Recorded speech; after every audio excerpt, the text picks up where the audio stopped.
Hello student. आज हम बात करने जा रहे हैं हमारे वर्क ऑर्गेनाइजेशन एंड मैनेजमेंट के चैप्टर टेंडर के अंतर्गत टेंडर नोटिस। इस टेंडर नोटिस में किस किस बातों की हमें बात करना है आज। Points to be include while drafting a tender notice, यानी कि वो कौन से बिंदु हैं उनका हमें ध्यान रखना चाहिए जब हम कोई भी टेंडर नोटिस ड्राफ्ट कर रहे हो। और टेंडर नोटिस ड्राफ्ट करके कैसे दिखता है उसका मैं एक एग्जांपल आपको दिखाऊंगा। हालांकि आपको टेंडर नोटिस रोज न्यूज़पेपर्स में देखने मिलते हैं, है ना। जो क्लासिफाइड सेक्शन होता है या दूसरे जो सेक्शंस होते हैं वहां पर टेंडर नोटिस, निविदा आमंत्रण की सूचना इस तरह से लिखा रहता है। तो आप न्यूज़पेपर में भी देख सकते हैं। तो वो किन किन बातों का ध्यान रखते हैं, टेंडर नोटिस की इंपॉर्टेंस क्या है, टेंडर नोटिस ड्राफ्ट करते समय किन बातों का ध्यान रखना चाहिए, आज हम इस वीडियो लेक्चर में उस पर चर्चा करने जा रहे हैं। चलिए शुरू करते हैं। Tender notice. सबसे पहले बात आती है मीनिंग ऑफ टेंडर नोटिस। क्या है इसका मतलब, मीनिंग टेंडर नोटिस का क्या है। जैसा कि मैंने आपको अपने पुराने वीडियोस में बताया है कि टेंडर इनवाइट किए जाते हैं किसी काम को कराने के लिए। उसके लिए जो इनविटेशन पब्लिश किया जाता है न्यूज़पेपर्स में वो कहलाता है टेंडर नोटिस। इसको हिंदी में कहते हैं निविदा आमंत्रण सूचना। ठीक है ना। तो इस तरह से हम टेंडर को इनवाइट करने के लिए नोटिस पब्लिश करते हैं। It is very important and it should be stipulate reasonable time limit for completion of the work।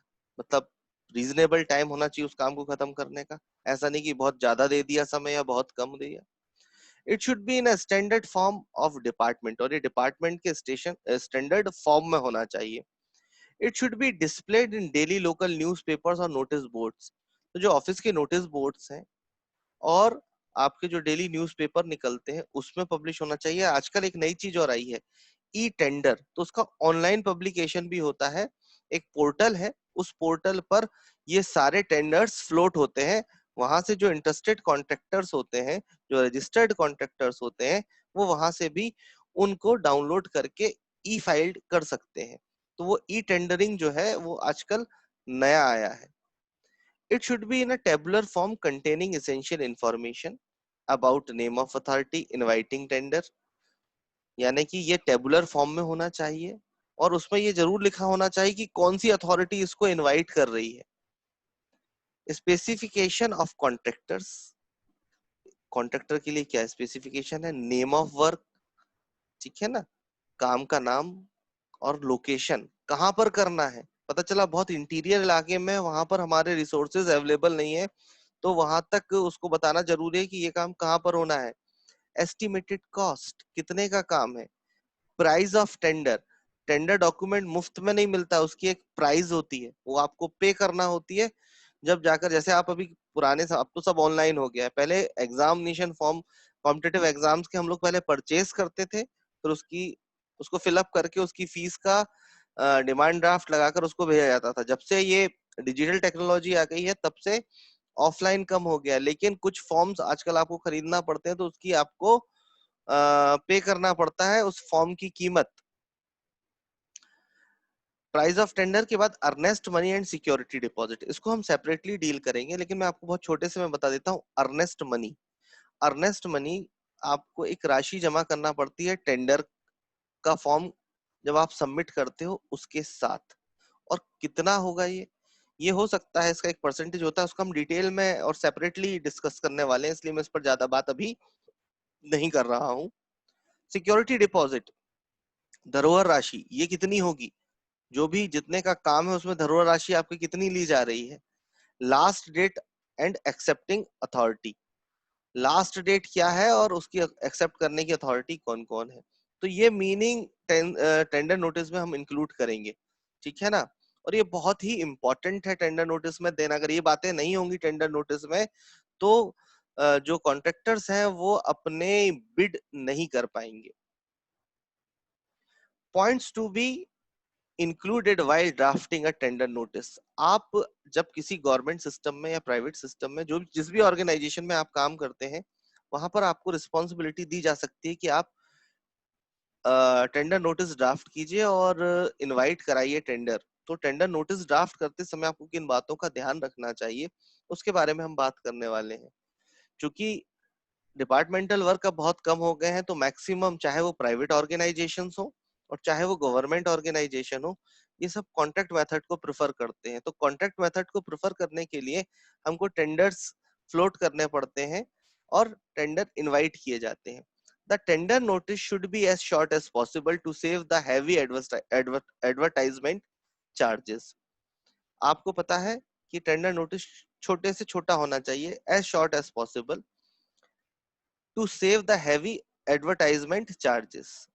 Advertisement charges क्या है? विज्ञापन की दर। पेपर में जो विज्ञापन छपता है ना, वो प्रति शब्द आपसे उसकी राशि लेते हैं, वो उनकी फीस होती है।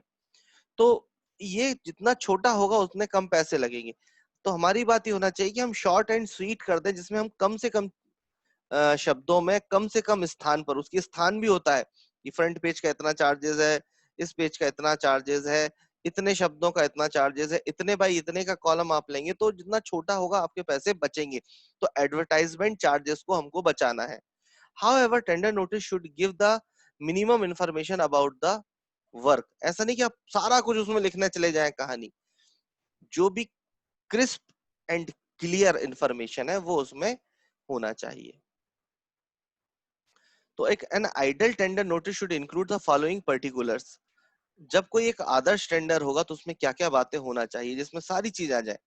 Name of the authority inviting tender. वो अथॉरिटी कौन है, वो ऑफिस या वो इंस्टीट्यूशन, वो ऑर्गेनाइजेशन कौन है जो टेंडर को इनवाइट कर रहा है। इसके बाद बात आती है कि name of the work and its location, कि आपका काम कहां पर होना है और उसका लोकेशन क्या है।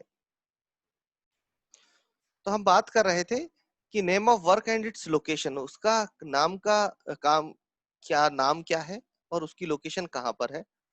एस्टिमेटेड कॉस्ट, उसकी एस्टिमेटेड कॉस्ट कितनी है।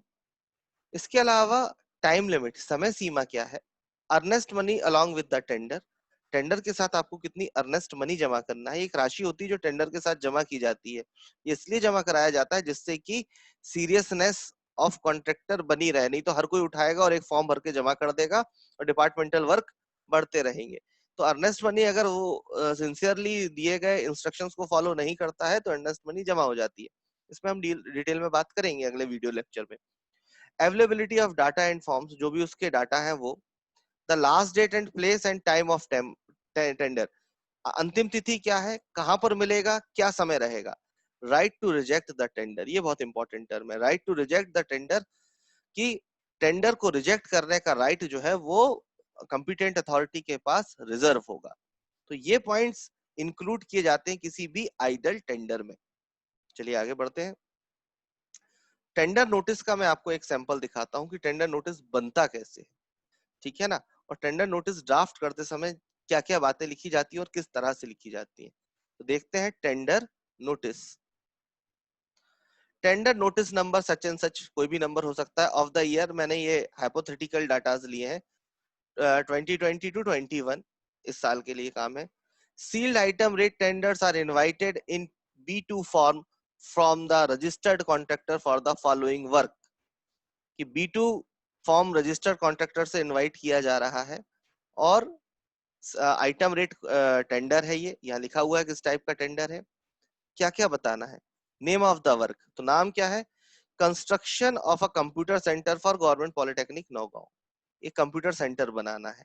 उसकी एस्टिमेटेड कॉस्ट क्या है, 2 crore, 2 crore. Earnest money deposit कितनी है, ये अर्नेस्ट मनी डिपॉजिट है इसकी 2 लाख रुपए।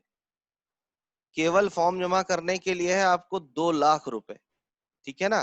क्यों 2 लाख रुपए, जिससे आपकी सिंसियरिटी मेंटेन रहे, 2 करोड़ का काम है, ठीक है ना। इसके बाद आपकी बात, ये कितना हुआ 2 करोड़ का, 1%, ठीक है ना। अब सिक्योरिटी डिपॉजिट कितनी है, इकाई दहाई सैकड़ा हजार 10,000 लाख 10 लाख रुपए। तो ये बल्कि इकाई दहाई सैकड़ा हजार 10,000 लाख 10 लाख रुपए सिक्योरिटी डिपॉजिट कितना ले रहे हैं, 10 लाख। ये क्यों रखे जाते हैं सिक्योरिटी डिपॉजिट, यदि आपने नोटिस सॉरी उसका गारंटी पीरियड में अगर अच्छे से काम नहीं किया तो ये पैसे आपके गवर्नमेंट या ऑनर आपके सीज कर लेगा और इन पैसों से जो काम नहीं किया उसको सुधारेगा या कुछ डिफेक्ट आया उसको रिपेयर करेगा। After a certain period of time, after the completion of guarantee period, पैसा आपको वापस मिल जाता है। इसलिए मैंने रेड से मार्क किया। हम अर्नेस्ट मनी और सिक्योरिटी डिपॉजिट दोनों पर सेपरेटली डिस्कस करेंगे। Completion period 18 months including monsoon. Monsoon का सीजन इसमें इंक्लूड है और 18 महीने यानी 1.5 साल के अंदर आपको बनाकर देना होगा। टेंडर की फीस क्या है? 2,000 रुपए नॉन रिफंडेबल। ये वापस नहीं होगा। आपने टेंडर खरीद लिया तो वापस नहीं होगी फीस। ठीक है, अगर आप सबमिट करेंगे तो आपको 2 लाख रुपए का एक demand draft, cheque, fix deposit, जो भी नॉर्म्स होंगे उसके फॉर्म में जमा करने होंगे। इसके बाद बात आएगी, उसके नीचे कंडीशंस लिखी होंगी। Blank tender form with specifications of the conditions and any information etcetera can be had from the office of the undersigned on any working days between 11 a.m. to 3 p.m. खाली फॉर्म कंडीशंस के साथ कहाँ मिल जाएगा? Undersigned. कौन है undersigned? Executive engineer, PIU PWD Naugaon. ये मैंने एक हाइपोथेटिकल ले लिया है, ठीक है ना। ये एग्जीक्यूटिव इंजीनियर के ऑफिस से मिलेगा, पीआईयू डिवीजन में मिलेगा, पीडब्ल्यूडी की जो एक प्रोजेक्ट इंप्लीमेंटेशन यूनिट है वहां से मिलेगा, नौगांव से मिलेगा। कब से कब तक मिलेगा? 11 बजे से लेके 3 बजे तक मिलेगा। फ्रॉम 16/12 16/12/2020 यानी कि 16 दिसंबर 20 से 30 दिसंबर 20 तक मिलेगा। On payment of tender fee. Tender fee कितनी थी? टेंडर फी आपने अभी देखी थी, टेंडर फी थी आपकी 2,000 रुपए। 2,000 पे करने के बाद आपको मिलेगा। The completed tender should be submitted on और बिफोर 10th ऑफ जनवरी। आपको ये 10 जनवरी 2021 के पहले तक अंडरसाइंड के ऑफिस में 3 बजे से पहले जमा करना है। on or before 10 to the undersigned up to 3 p.m. and will be opened on the same day। जिस दिन तक जमा होगा उसी दिन उसको ओपन किया जाएगा। in the presence of the contractor who may like to attend। जो भी वो अपना देखना चाहते हैं वो उनके सामने खोला जाएगा। अभी मैं आपको एक प्रोसेस आगे पढ़ाऊंगा कि कॉन्ट्रैक्ट कैसे ओपन, कि टेंडर फॉर्म कैसे ओपन करके उनको कॉन्ट्रैक्ट में बदला जाता है। The undersigned reserve the right to reject any or all tenders without assigning any reason thereof। वो अपने पास राइट रिजर्व रखते हैं कि हम कभी भी किसी भी टेंडर को निरस्त कर सकते हैं। उसका कारण, उसका जस्टिफिकेशन हम नहीं देंगे, ये राइट रिजर्व होता है। ठीक है ना। तो ये था एक फॉर्म। तो आप एक एक्सरसाइज करिएगा। आज इस वीडियो को देखने के बाद आप न्यूज़पेपर उठाइएगा। न्यूज़पेपर में अलग अलग डिपार्टमेंट के टेंडर नोटिस होंगे। उन टेंडर नोटिस को आप पढ़िएगा, आपको ये बात समझ में आएगी। तो ये था टेंडर नोटिस। आज के लेक्चर में इतना ही, बाकी की बात अगले लेक्चर में करेंगे। Thank you.